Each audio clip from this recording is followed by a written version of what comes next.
प्रश्न है, मध्य प्रदेश का कौन सा क्षेत्र सफेद बाघों के लिए जाना जाता है? Option A Rohilkhand, option B Baghelkhand, option C Malwa या फिर option D Nimar. Correct answer option B के साथ जाएगा। साथियों, मध्य प्रदेश का जो बघेलखंड क्षेत्र है यह सफेद बाघों के लिए जाना जाता है। प्रश्न क्रमांक 2, निम्नलिखित में से कौन सा परिवहन का सबसे सस्ता साधन है? ऑप्शन ए रेल परिवहन, ऑप्शन बी वायु परिवहन, ऑप्शन सी सड़क परिवहन या फिर ऑप्शन डी जल परिवहन। यहाँ पर करेक्ट आंसर हमारा ऑप्शन डी के साथ जाएगा।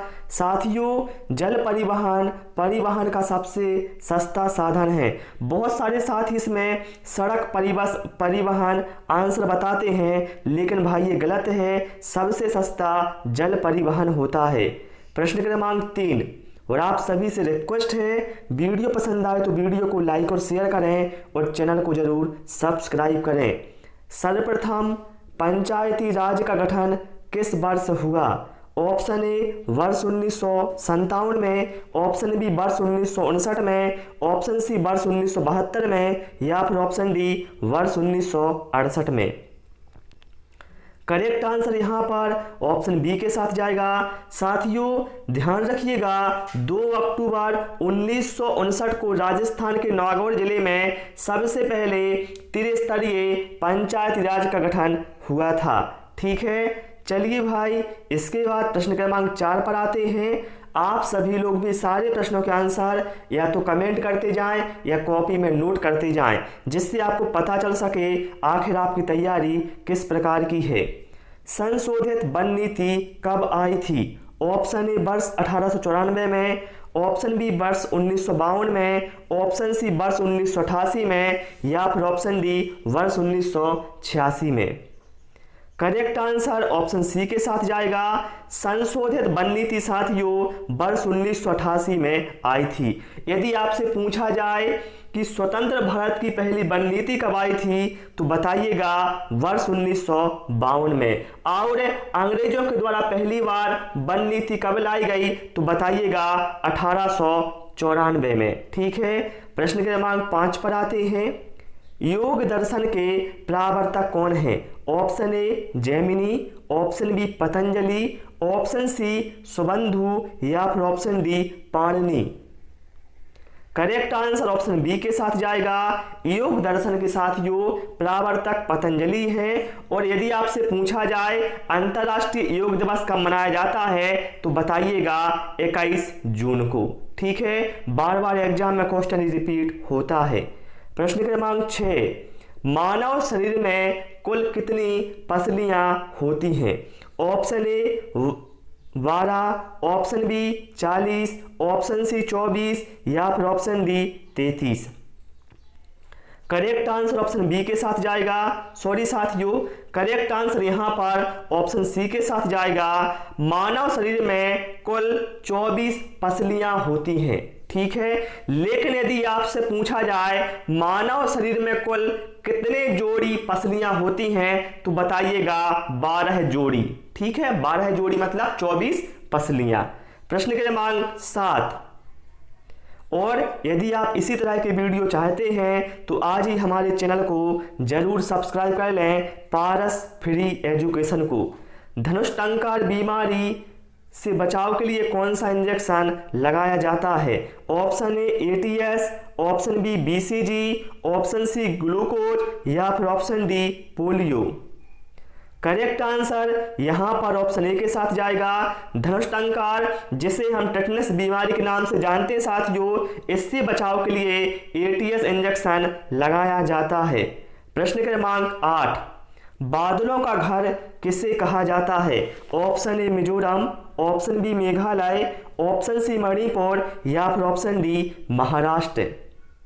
करेक्ट आंसर ऑप्शन बी के साथ जाएगा। साथियों, हम सभी जानते हैं कि मेघालय के मैसेनराम में सबसे अधिक वर्षा होती है, इसलिए साथियों मेघालय को बादलों का घर भी कहा जाता है। क्लियर हुआ ना? चलिए प्रश्न क्रमांक 9 पर आते हैं। नोकरेक राष्ट्रीय उद्यान किस राज्य में स्थित है? Option A Kerala, option B Meghalaya, option C Bihar या फिर option D Madhya Pradesh. Correct answer यहाँ पर ऑप्शन बी के साथ जाएगा। साथियों, नोकरेक राष्ट्रीय उद्यान मध्य प्रदेश के मेघालय राज्य में स्थित है। यदि आपसे साथियों पूछा जाए कि भारत का सबसे बड़ा राष्ट्रीय उद्यान कौन सा है, तो बताइएगा हेमेस राष्ट्रीय उद्यान। ठीक है, चलिए प्रश्न क्रमांक 10 पर आते हैं। इनमें से कौन सा पौधा वातावरणीय जल को अवशोषित करता है? ऑप्शन ए नीम, ऑप्शन बी नींबू, ऑप्शन सी बरगद या फिर option D orchid. Correct answer option D के साथ जाएगा। साथियों, जो आर्किड पौधा होता है, जो वातावरण में नमी की मात्रा होती है, यह उसको अवशोषित कर लेता है। ठीक है, चलिए प्रश्न क्रमांक 11 पर आते हैं। पक्षियों का अध्ययन क्या कहलाता है? Option A serology, option B ornithology, option C sericulture या फिर ऑप्शन डी एंथोलॉजी।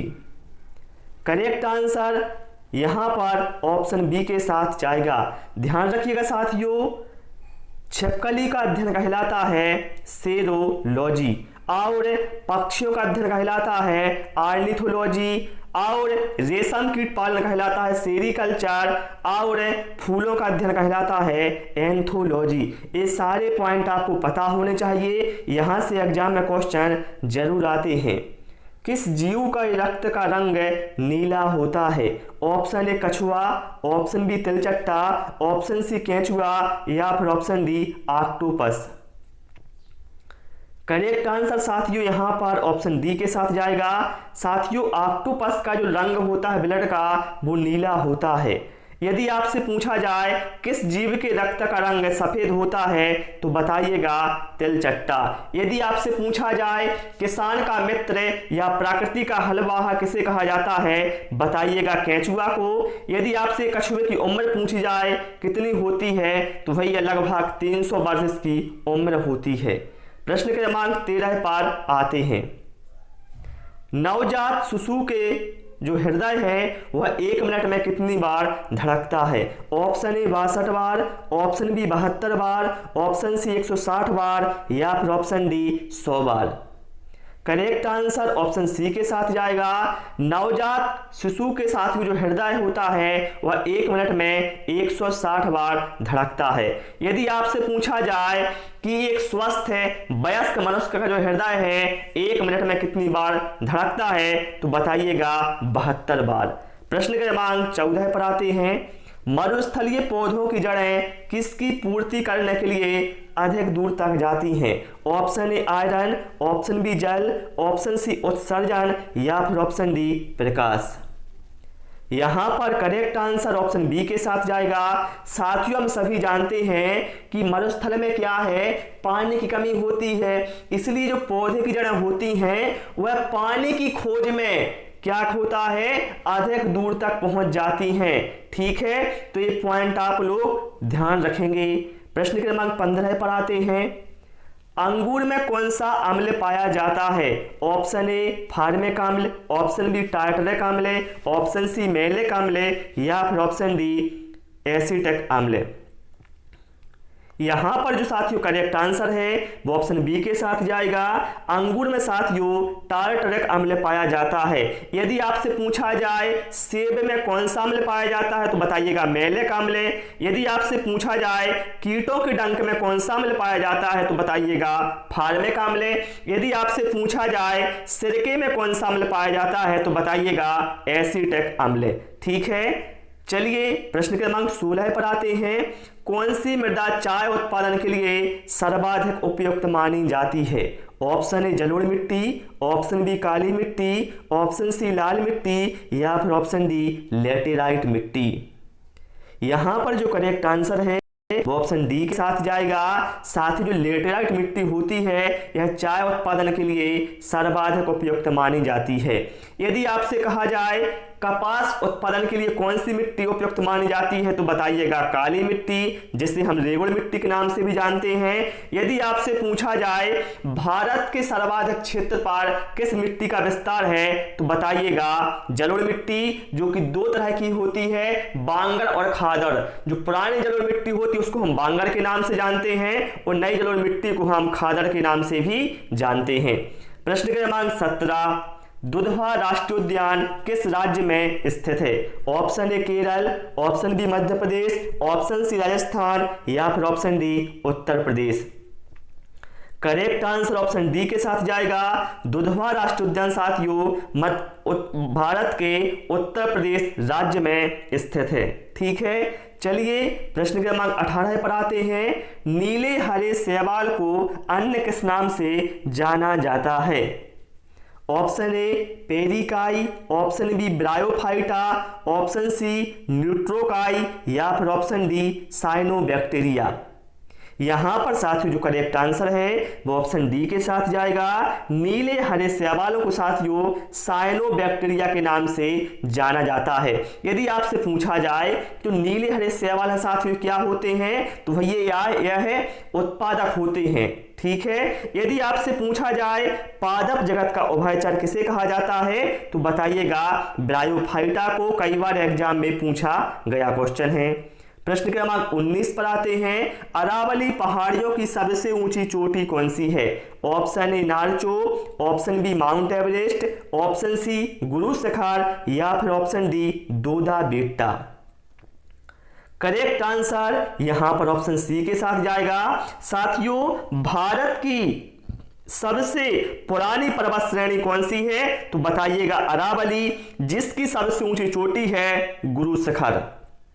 ठीक है, इसकी ऊंचाई कितनी है गुरु शिखर की? आप लोग इसका आंसर हमें कमेंट बॉक्स में जरूर देना। यदि आपसे पूछा जाए विश्व की सबसे ऊंची चोटी कौन सी है, तो बताइएगा माउंट एवरेस्ट, जो कि हिमालय की सबसे ऊंची चोटी है। यदि आपसे पूछा जाए नीलगिरी की सबसे ऊंची चोटी कौन सी है, तो बताइएगा दोडा बेट्टा। लक्षद्वीप की सबसे ऊंची चोटी कौन सी है, तो बताइएगा नारचो। ठीक है, आप सभी लोग हमें कमेंट करके अवश्य बताना कि गुरु शिखर की ऊंचाई कितनी है। प्रश्न क्रमांक 20, पारी स्थिति की स्थायी अर्थव्यवस्था है, यह किसका नारा था? बताएं किस आंदोलन का यह नारा था? ऑप्शन ए चिपको आंदोलन, ऑप्शन बी नर्मदा बचाओ आंदोलन, ऑप्शन सी भूदान आंदोलन या फिर ऑप्शन डी बंग भंग आंदोलन। करेक्ट आंसर ऑप्शन ए के साथ जाएगा। साथियों चिपको आंदोलन, जो कि पादप संरक्षण से संबंधित थे, जिसके प्रणेता सुंदरलाल बहुगुणा थे, और इसी आंदोलन का नारा था कि पारी स्थिति की स्थायी अर्थव्यवस्था है। यदि आपसे पूछा जाए जो नर्मदा बचाओ आंदोलन है ये किसके द्वारा प्रारंभ किया गया, तो बताइएगा मेधा पाटकर। भूदान आंदोलन किसके द्वारा प्रारंभ किया गया, तो बताइएगा विनोबा भावे के द्वारा। इस तीनों ही पॉइंट इंपोर्टेंट हैं और जो अन्य फैक्ट बताए हैं वो भी इंपोर्टेंट हैं। तो प्यारे साथियों क्लास में इतना ही। उम्मीद है आप सभी को वीडियो पसंद आया होगा।